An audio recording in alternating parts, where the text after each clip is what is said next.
So I've been talking about today, following up from the Arctic Circle discussion on the potentials of and limits to tourism in the Arctic, using Norway and then especially Lofoten Islands, an example of how this is sort of unevenly distributed even in Lofoten.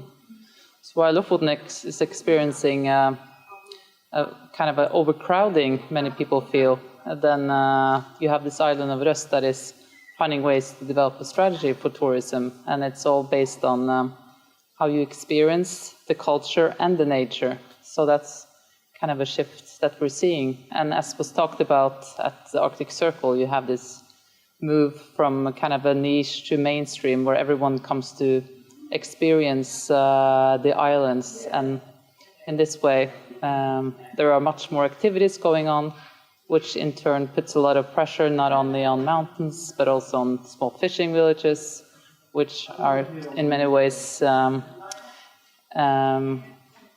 triggering anxieties about going from fishing villages to tourist villages, which in turn even puts some tourists off. If you have gated fishing villages, which is one instance, which is in Nuuk now, which is a debate in Lofoten, and then you have another one called Hen Expired, which is pretty overcrowded.